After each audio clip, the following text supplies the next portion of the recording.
What is interesting, like every time that we have a new bug or a new kid on the block, we call it a novel because it is new. It is antigenically distinct from what we knew before.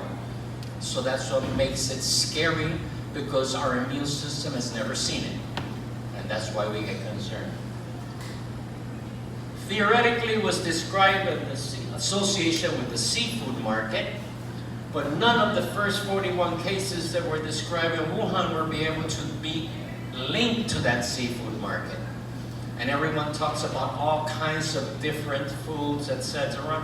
And I include here, I didn't put it because it is not in the literature, but you heard that they were talking that the Chinese were eating bat soup. They kind of eat everything. We can't blame them. You know, these people go hungry if they don't do these things, and they get a little artistic and ingenious about what they're going to eat and how they're going to eat it.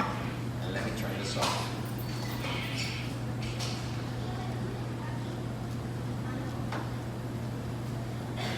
Okay, so most of the confirmed cases had no contact with the market, but then human transmission was confirmed.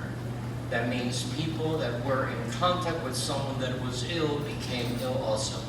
We'll see the data on that. And then there's been, as of when this started, there was sporadic cases. Now we know we have cases, a couple cases in most of the countries in the world. So, number one, the transmission, we're extrapolating data of how other coronaviruses spread, but we cannot say that it is necessarily that way, because our experience with SARS and MERS-CoV was different. But we don't know really how severe, how easy this is transmitted. Some people say that one person can infect 14, but that's just data that people in Wikipedia throw into the internet. We still don't have that data on CDC. There was one small cluster that suggested that there can be transmission for people that still don't have symptoms. Remember, for every infectious disease, you're going to have an incubation period. And when you have that incubation period, the best one that we have knowledge about is chickenpox, where you start transmitting it from 2 days prior to the fever, prior to the first lesion. You have influenza, that you start transmitting it from the day before, that you start with these symptoms, which, by the way, in our children, in Puerto Rico, more than in the United States, influenza in our children start with fever and diarrhea more than with respiratory symptoms. So if they had a close contact with someone that was ill and they start with fever and diarrhea, poof, it goes there. That happens to me. I've been vaccinated every year. I haven't missed one vaccination since 1985. And I'm right now coming out of influenza, and I start with fever and diarrhea.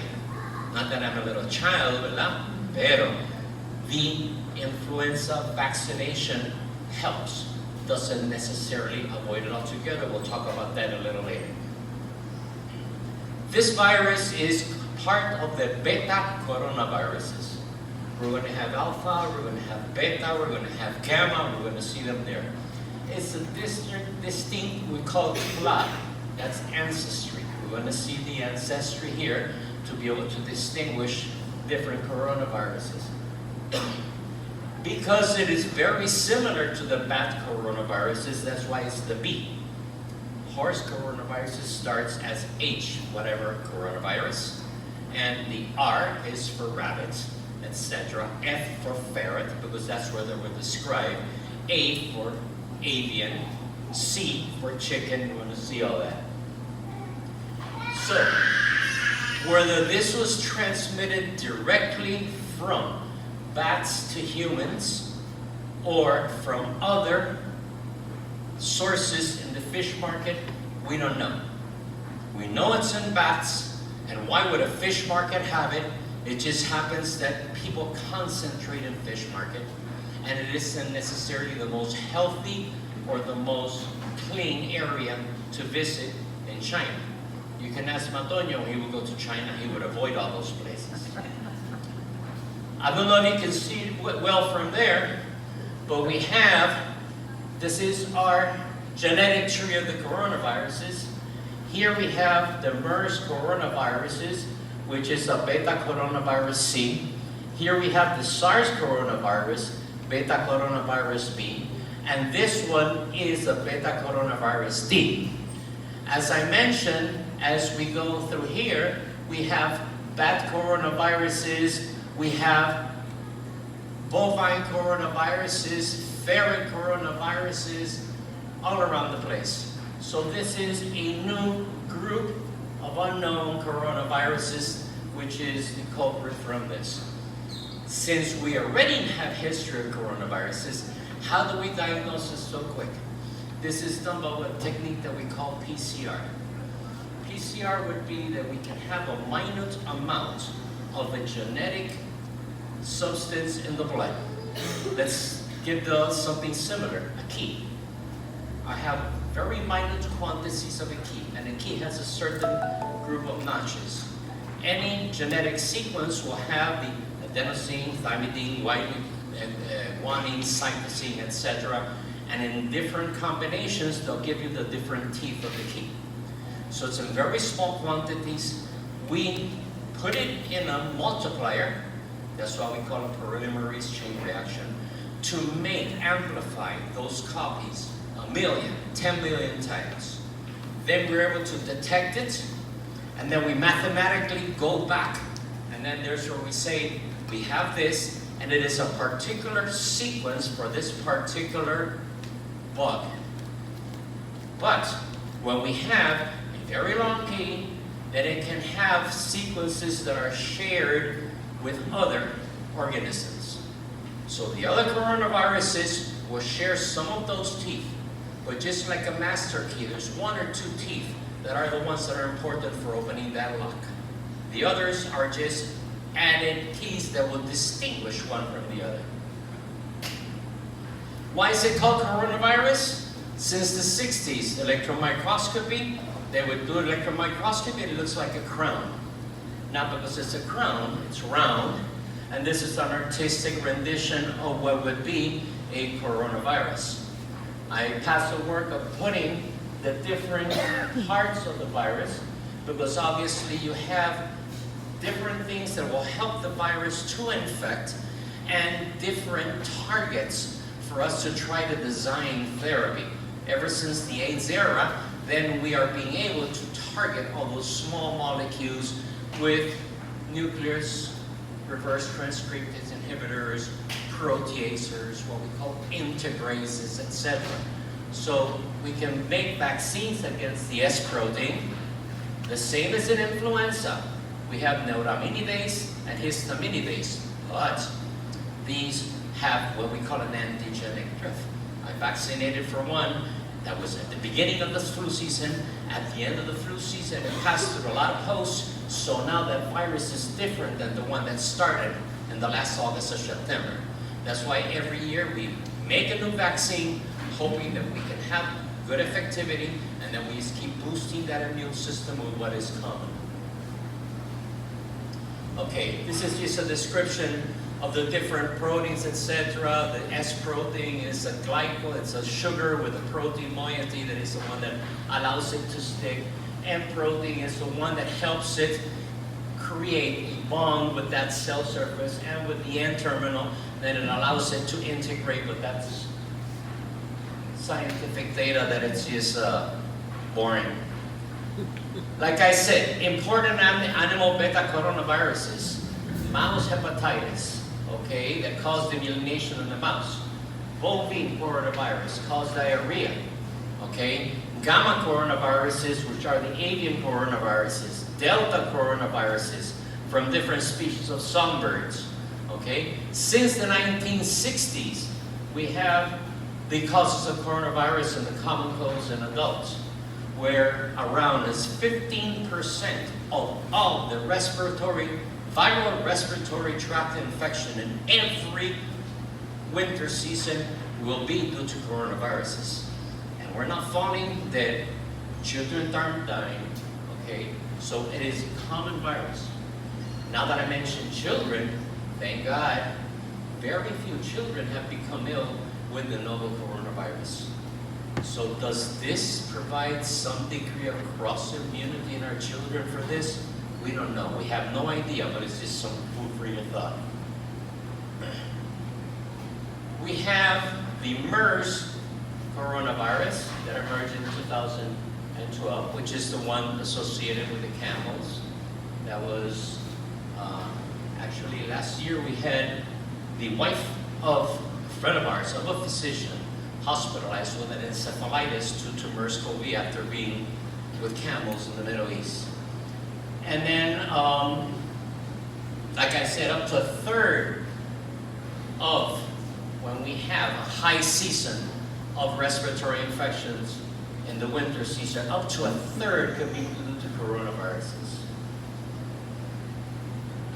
You go back to what I mentioned, and I get ahead of myself. But you can see in the green, it'll tell you feline, canine, turkey, ferrets, etc., rabbit coronaviruses. So, the coronaviruses, they're in the community. We see them, it's frequent. We have these, and they are transmitted usually in large aerosol droplets. On the basis of this knowledge of our regular coronaviruses, we are assuming or presuming that the novel coronavirus will be transmitted in large aerosol droplets. What does this mean? If I cough, my saliva and the infectious particles will travel up to 3 feet. If I sneeze, they'll probably make it 6 feet. We have no idea if this can stay suspended in the air, like is varicella, like is tuberculosis. So we're taking the precautions because we don't have any idea. But rule of thumb number 1, stay 6 feet away from anyone that is coughing. Rule number 2, do not bring your hands to your face. That's how you bring it. I sneeze, I say hello, then you start touching your eyes, you rub your nose, you self-infected yourself after greeting me. That's why in H1N1, I don't know if you guys remember, that we have the habit of greeting people, hello, which is a very weird way, but it's a way of saying, I'm saying hello, stay away, give me my space. Okay, reinfection is common. Could it be because of waning immunity or antigenic drift? We don't know. This is different from the varicella, that your immune system stays strong, or the herpes viruses and all the herpes viridae, then they stay in your system forever, so your immune system is always keeping it in check. It comes, but in our children, they get all the colds every winter, but we don't necessarily get them. So surprisingly, adults are the ones that are getting the novel coronavirus. And in some home care settings where we have an outbreak, then we're going to have a lot of adults affected. When we see the different viral infections, 50 out of, I put the cases, I would have to add them up. But as we see, influenza virus is the most common virus causing illness in this study in Arizona, followed by human metapneumovirus, followed by parainfluenza, followed by coronavirus, followed by RSV. When we see these names, and we're going to see a patient in the hospital that we are suspecting, we do a PCR testing for all of these. Because a suspicious case, we have to discard the others, and that doesn't mean that if I have influenza, I cannot have an added coronavirus on top of that. We still don't have that data. But you know that with all this uproar of mycoplasma and influenza, and then you say, which one do they have? They could probably have both. Now that we talk about mycoplasma, I'm just going to mention, titers, the IgM to mycoplasma, usually will wane down in the next 3 months, but they can stay positive up to a year. So then you say, oh, my son had mycoplasma, and he's with the chest cold and has mycoplasma again. The clinic is the one that tells us, that could this be or could it not be? But we already had a mycoplasma, You would have to do an IgA to mycoplasma, and I'm having a hard time finding anyone in Puerto Rico to do it. It's expensive, they don't want to do it, so we just decide, or I treat or I don't treat, and that's the end of that. So if you see a persistent IgM to mycoplasma, you have to go to the doctor and decide, is this or is this not? You had influenza A, you can have influenza B right after that. Influenza A titer, just because you have a negative swab, that doesn't mean that there's no influenza. If it's positive, it's there, but it can stay positive for some time. Usually after 48 hours, it will no longer be positive on the rapid test. Then we need that PCR, that key concept that I gave you earlier. But a PCR test costs $650. Your medical insurance doesn't want to pay it. And then they're going to ask you out of pocket, and you say, just give me the Tamiflu and let's get rid of that. So it's a medical decision. So many times when you go to the doctor, you say, okay, but do we, don't we?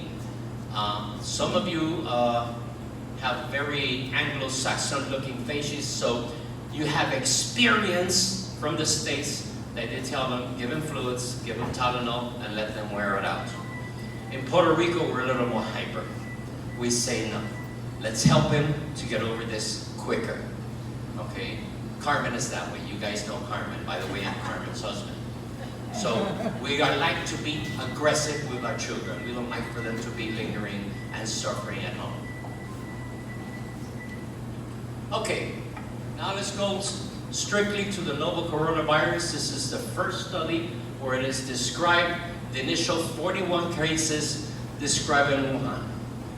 73% were males, most of them 41 to 58 years old. No children, no elderly, but who goes to the market? The adult people. The elderly stay at home taking care of the children while someone else goes to the market. Very important, 98% will have fever. But remember that you can transmit it theoretically before you even get the fever. You can have a mild fever and you haven't tested a thermometer. And we all have past experience. When you have a high fever, you feel that even your clothing bothering you. You move and you feel like your skin is kind of weird. You have fever. 98% have fever. There's one of the few illnesses that smacks you with fever right up front. 44% will have body aches. Shortness of breath appears. It will happen in half of the people, and it will appear in the first 8 days. So that's where the magic number comes. Have you been traveling?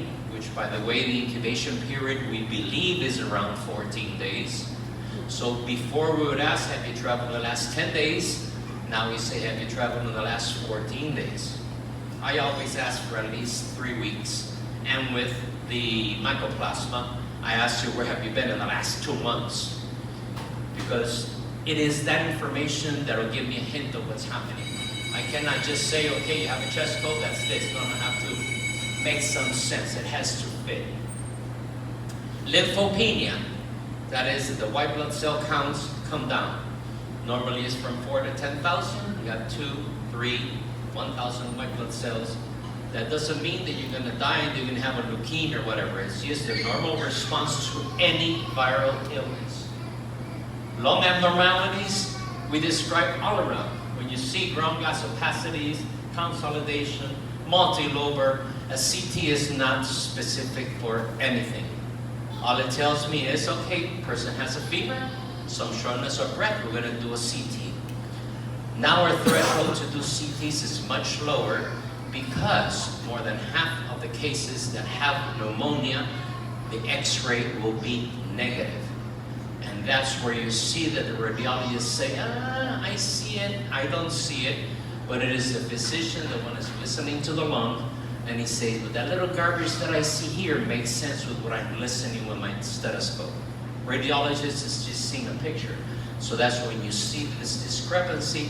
Thank God we're still necessary, otherwise you punch things in a computer, you get your diagnosis. 30% develop acute respiratory distress syndrome. That is the inability to pass or transport oxygen appropriately. Those are the ones that end up in the intensive care. Those are the ones that end up in a ventilator. In this study and subsequent data have shown that the person that becomes hospitalized for respiratory distress due to coronavirus, if he will end up in a ventilator, will be in the next 48 hours. So is this that we're being a little late hospitalizing the patients, or is it that nasty when the patient arrives to the hospital? To know an ARDS, all we do is do the arterial blood gases. And we check what is the inspired oxygen versus what we're measuring, and we have an idea of mild ARDS, moderate ARDS, or severe ARDS. Is we divide one number over the other, and if it gets over 300, we're okay. 200 to 300 is moderate. Severe is 100, and if you're below 100, then you're in trouble. So how do we define who is a person that is a potential case for coronavirus? Number one, in our side of the world, will be number one. Has this person been in contact with someone with either a confirmed respiratory infection or a highly suspected respiratory infection of some severity?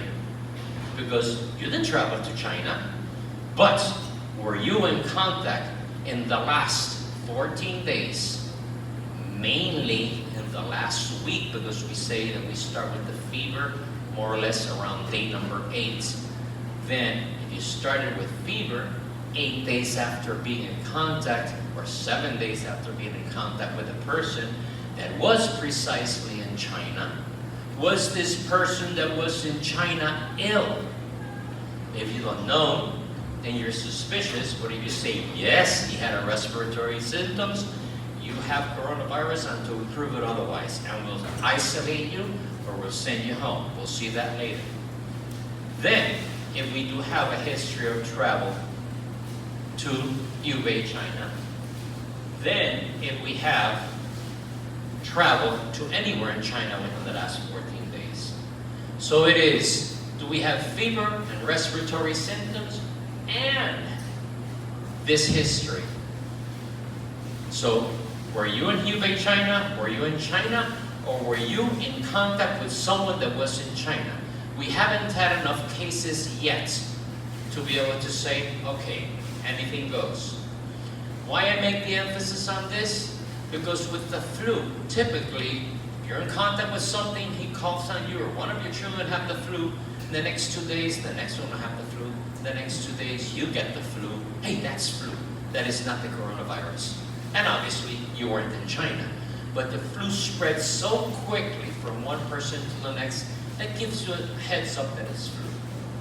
Something else that gives you a heads up that it's flu, when you start a respiratory infection with flu, except for with small children or abnormal people like me that have been vaccinated, you will get a head and chest cold at the same time. Mycoplasma will be a regular dry cough with no head cold. You don't have head congestion with mycoplasma, so that lets me know flu versus mycoplasma. Mycoplasma, we call it the walking pneumonia. We do an x-ray and it looks nasty. And you're sitting here just with a dry cough. It can kill you, but we call it the walking pneumonia. So it helps us distinguish one thing from the next. I already explained to you the PCR. The test is done by the CDC and CDC only, because this is an expensive test, and obviously CDC wants to know who is infected. We already have a protocol in our hospitals. When we suspect a case, we take our samples for PCR for all those other respiratory viruses that we said. We contact Department of Health. We have CDC people in Puerto Rico, and if there's no CDC person from the respiratory part, there's going to be of the TB part, whatever, they're going to say, you go and you take the sample and you do the field work. So they always have field workers in Puerto Rico. They'll come to the hospital, they'll take the samples, we see what happens, the patient gets isolated, etc., and we will get the results from the CDC 4, 5, 6, 7 days later. And we say, how does that help? It lets us know what happened but our therapy has to be the same supportive care. As I said before, incubation period is around 14 days. So if you travel to China, or if you were in contact with someone that had a coronavirus suspect or confirmed case, then you're going to stay at home for 14 days. Don't go to the supermarket. Don't go to church. You can pray at home. Stay away from other people. I got my influenza, and I told my granddaughter, stay away. I told everyone, stay away. I stay in my little spot here in my 3 feet perimeter, and I've never, touch on wood, I've never brought one infectious disease to anyone in my family at home, because it's distance and hand washing.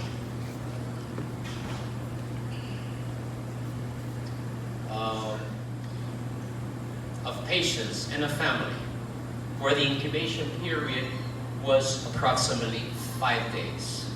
So we have to say it goes anywhere from 5 to 14 days. Influenza goes anywhere between 24 hours to 2 weeks. Mycoplasma typically is around 3 weeks. So if your child was playing with her child 2 days ago and has a respiratory infection, her child had a respiratory infection, that is viral. That is not mycoplasma. But he could have been in contact with someone that had mycoplasma 3 weeks ago. They can have both at the same time. So when we give Tamiflu, we give Citromax together. We avoid doxycycline because of the history of tetracyclines turning your TTL. But if your child needs doxycycline, we can give him 7 days, should not turn the TTL. It was the early tetracyclines. But then, if your child doesn't have good oral hygiene and has yellow teeth, and the dentist said, did he ever receive tetracyclines? Yes. Then you're going to want to sue the doctor because they have yellow teeth. Hey, do whitening, put caps, whatever. At least your child is alive and well. So it's something that you have to consider. When Carmen calls me and I tell her, you're not improving in Citromax, we have a 30% resistance of the mycoplasma. To Citromax, they're not improving, give doxycycline. And they had a prior respiratory infection suggesting influenza, give doxycycline. Why? It takes care of the mycoplasma, and it takes care of the Staph aureus, which is the #1 bacteria that will cause a pneumonia after having had influenza. So it's with one shot, you hit 2 birds. Teeth should not turn yellow, you only give 7 days. Okay, mortality rate. That's the scary part, and that's where all the frenzy comes around. Mortality around 2.1%. And that is data using confirmed novel coronavirus infected patients. And these patients that they're using here were not theoretically co-infected with other respiratory viruses, bacteria, etc. There were 171 deaths at this original data that came out of the news, and out of 8,200 cases, you had 171 deaths. That gives a 2.1%. As of February 20, there were 14,300 cases, 305 deaths. It still takes 2.1%.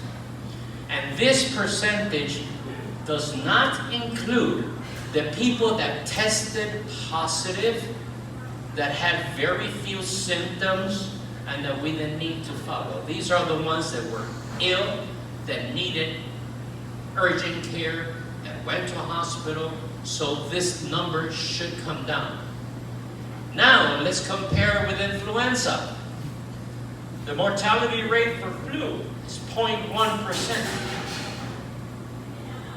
In the last 2 months in the United States, we have over 40,000 confirmed cases of influenza in the United States. We have over 60,000 deaths per year in the United States for flu.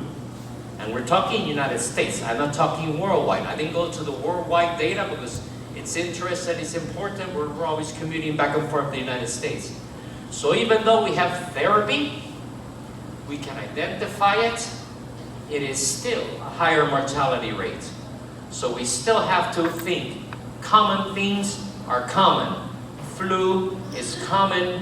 Just because they get a respiratory illness, don't think of something uncommon. You need these epidemiologic, that's a tongue twister, factors of contact with someone that was confirmed, travel to China, travel to Wuhan. The MERS-CoV virus, that's the one from the camels. Mortality was 34%, but there wasn't transmission, a lot of transmission from person to person. It was camel to person. SARS, that was taken from the ferrets in China. Once again, there's a cat-like animal that they would skin, eat. If you go into Chinatown, they have all kinds of stuff hanging in there. Or if, an example, you go to some places in Dominican Republic and you want some piece of ham, then they take the knife, they hit the ham for all the flies to go away, and then they chop you a piece of ham. That's weird, but I've seen it. So in these markets, they do all kinds of weird stuff. And when we are in the supermarket and it's oozing a little blood, we say, ugh, not that one, and let's put it inside a second bag, third bag, compare what happens in other countries. Anyhow, SARS had a 9.6% mortality, okay? But very few patients died. 858, 778. We still have 60,000 flu deaths a year in the United States, and we still don't want to get vaccinated. I don't know how many of you have been vaccinated, but I hope I'm getting into your genetic code. Okay, what do we do? If you are not on a respiratory compromise and you arrive to the hospital, we will identify you, we will tag you, we will report you to the Department of Health. CDC will visit you either in the hospital or at home, and then we have to see, can you go home? If you live in a nursing home, could be done depending on the nursing home. I judge nursing homes by the amount of decubitus ulcers that the patients get. If they have a lot of decubitus ulcers, that means that they're left alone, they're not taken care of. If their skin is intact, that means that the nurse is there frequently. That's my own gauge, but anyhow. So we have to see, is this person suitable to go home? If this person is suitable to go home, he has to have space to have their own bedroom, ideally bathroom, and not to share with anyone. We still don't have enough knowledge about transmissibility. So if it's droplets, fomites, direct contact, we have to keep them separate. The other household members have to be trainable. They have to be people that are able to follow instructions, because if I'm going to send you to take care of an ill patient, then you're not going to use protective gear, you're going to go wash your hands, etc., you're going to get the illness. Then you have the source in your house, and you're transmitting it to the rest of the people in the house. So you have to make sure that there's a suitable person that can take care of the patient. And that's where it becomes difficult. Hospital wants to send the patient out, but no one tries to find out if there's a suitable caretaker at home. And we have to avoid extremes of age and high-risk people, like we include pregnant women, pregnant women and obese females. That is data from Puerto Rico with the influenza, with the novel influenza, the H1N1. Our women were dying in the intensive care, all the infectious disease guys. We got together with Dr. Ruyan, we contacted CDC, we did PCR, and we verified that they were dying of H1N1. That's when H1N1 hit Puerto Rico, and that's where those two other risk factors were included in the national data or the world data: obese females and pregnant females. And obviously when you go into pregnancy, you gain weight, and that creates hypoventilation, inability to clear secretions, etc., etc., etc. Has nothing to do with the stigma of obesity. It has to do with the ability of dealing with the respiratory apparatus if you're obese.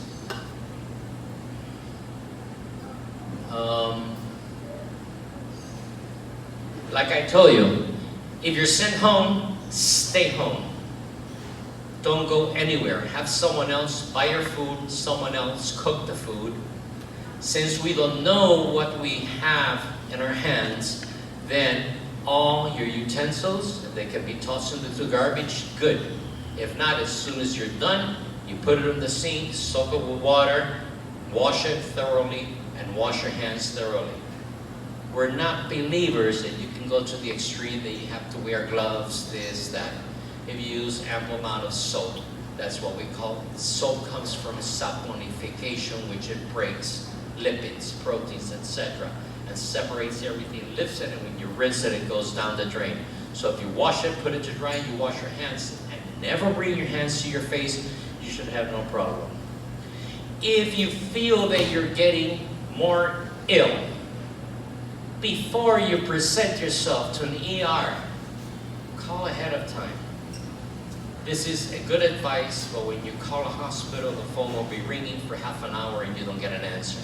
But if you get an answer, I have this, I'm feeling ill, you probably get the runaround. If you get the runaround, then you have no choice but to call 911, or you just arrive there and say, I have respiratory infection. In our hospitals, you notify the guard outside, I have a respiratory infection, he will give you a face mask for you to put.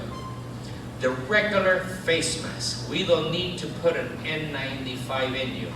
Since this is large droplets, you're going to cough, you cough into your face mask. Since you have the face mask and it's supposed to be relatively impermeable, then if you bring your hands to your face, you're not going to be rubbing your nose unless you do like some surgeons that they put the face mask here and they start rubbing their nose. If you have it well placed, then the ability of you bringing it to your hands and touch surfaces decreases. So it's always good.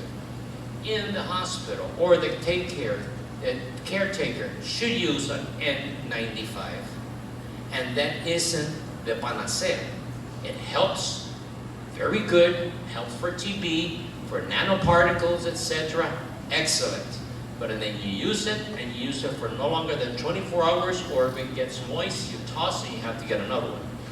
If you try to go to Home Depot to buy a 95 face mask, you won't find any. They're being depleting in the entire world.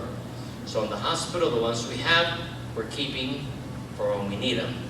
So we have a shortage of face masks. So regular mask, wash your hands, you should do well. But remember, call ahead before visiting your doctor. And if you have a medical appointment, let them know. Tell them the truth that you have this. I don't care if you have been faithful to your husband, if you're a churchgoer. I care to know the truth about your infection so I can help you. Because what is in your conscience, that's you and God. But what has to do with health, I need for you guys to give me the information so I can help. Otherwise, you're tying my hands behind my back and putting a blindfold and tell me, what do I have? I don't know. Wear that face mask or cough. Use paper or tissue, then wash your hands again.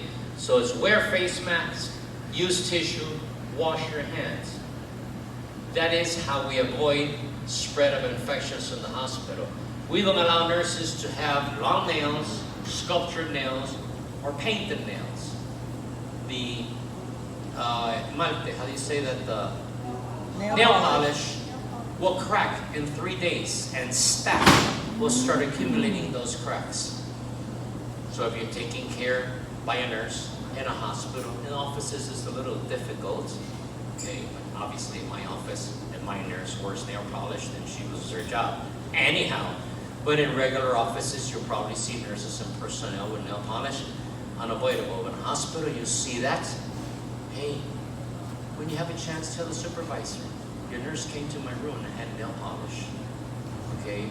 You have the right to be a whistleblower because you have the right to health.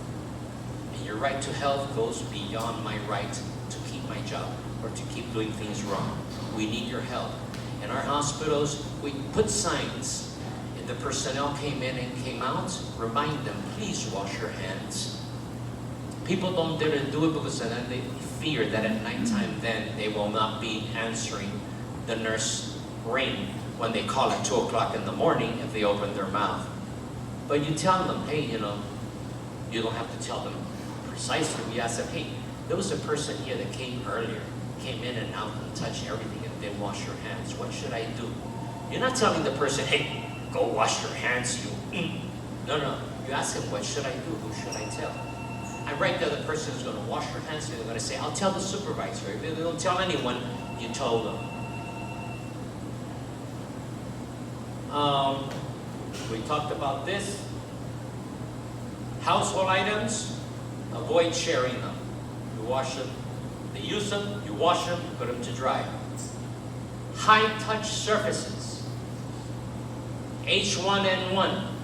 We established a protocol here. Every 2 or 3 hours, you will see the cleaning people cleaning doorknobs, the shelves, tables, whatever everyone touches. That includes, obviously, no one comes here and turns on the light. It was turned on. But in your house, in the hospital, light switches, the chain for when you turn on the light in the hospitals, and our IV pumps for the nurses always pumping. Computer surfaces, we have to do that every 2 to 3 hours when we have an outbreak. So all these high-touch surfaces, we have to be constantly cleaning. What do you use?